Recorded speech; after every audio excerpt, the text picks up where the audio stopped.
friends, how are you? Welcome to our Amma cooking channel. Today we are preparing horsegramrasaam. Please subscribe, like and share. ఈరోజు మనము ఉలవలతో చారు ఎలా తయారు చేయాలో చూద్దాం. ఇది చాలా హెల్దీ అండ్ టేస్టీ రెసిపీ.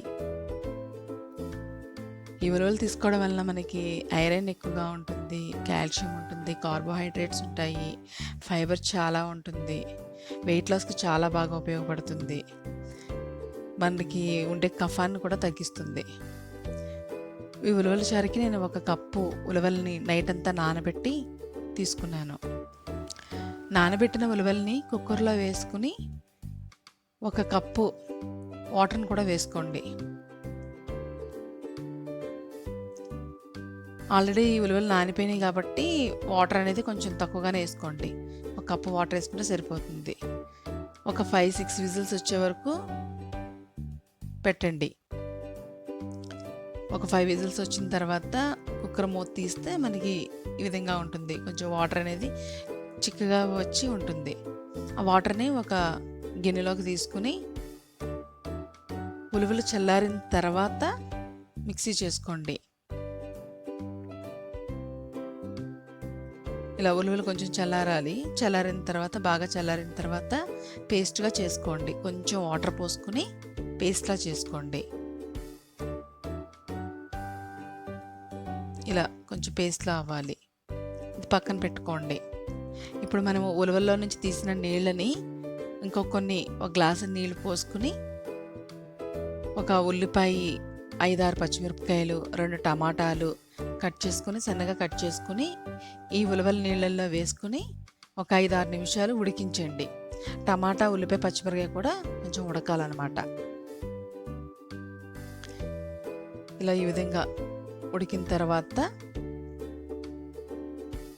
మనం మిక్సీ చేసుకున్న ఉలవల పేస్ట్ని యాడ్ చేయండి. ఉలవల పేస్ట్ అంతా కూడా మనకి ఈ నీళ్ళల్లో బాగా కలవాలి. కలిసేటట్టుగా మొత్తం ఒకసారి గరిటెతో బాగా కలుపుకోండి.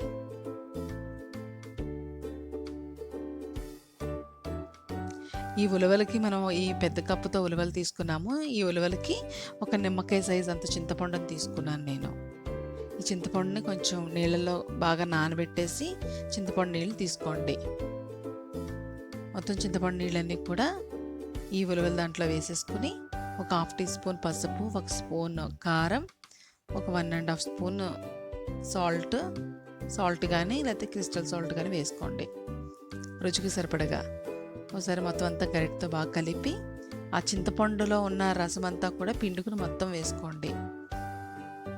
ఇలా వేసుకుని టేస్ట్ చూసుకుని పుల్లగా అనిపిస్తే ఇంకొంచెం వాటర్ 2 గ్లాసెస్ వాటర్ వేసుకుని మరిగించండి. మరిగిన తర్వాత 1 స్పూన్ బెల్లం వేయండి.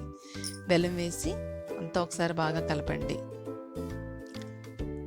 నీళ్ళు అనేవి మనం చూసుకుని ఆ టేస్ట్ చూసుకుని చింతపండు ఉండే పులుపుని బట్టి కూడా ఇంకో గ్లాస్ నీళ్ళు పోసుకుని చూసుకోవచ్చు అనమాట. ఇప్పుడు ఈ చారు అంతా మరుగుతున్నప్పుడు మాత్రం కరివేపాకు వేసుకోండి. కొంచెం కొత్తిమీర కూడా వేసుకోండి.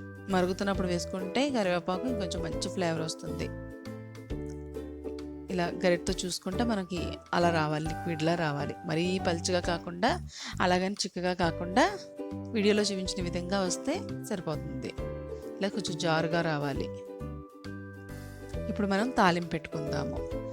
ఒక 3 స్పూన్స్ 4 స్పూన్స్ ఆయిల్ వేసుకుని ఆయిల్ బాగా వేడైన తర్వాత ఆవాలు వేసుకోండి. 1 స్పూన్ ఆవాలు వేసుకుని ఆవాలు కొంచెం బాగా వేగిన తర్వాత 1 స్పూన్ జీలకర్ర వేసుకోండి.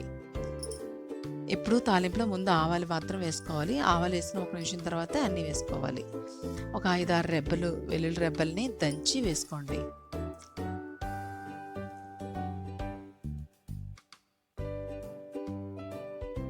ఇలా వెల్లుల్లి కూడా బాగా కొంచెం స్మెల్ వచ్చిన తర్వాత ఎండుమిరపకాయలని వేసుకోండి. ఎండుమిరపకాయలు ఎప్పుడు లాస్ట్లోనే వేసుకోవాలి. ముందు వేసుకుంటే కొంచెం బ్లాక్గా వచ్చేస్తాయి. ఇంగువ కూడా వేసుకోండి కొంచెం.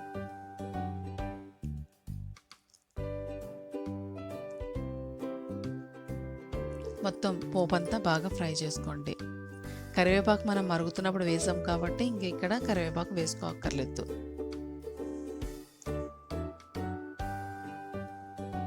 తాలింపు బాగా వేగిన తర్వాత ఉలవల చారులో తాలింపును వేసుకొని మూత పెట్టుకోండి.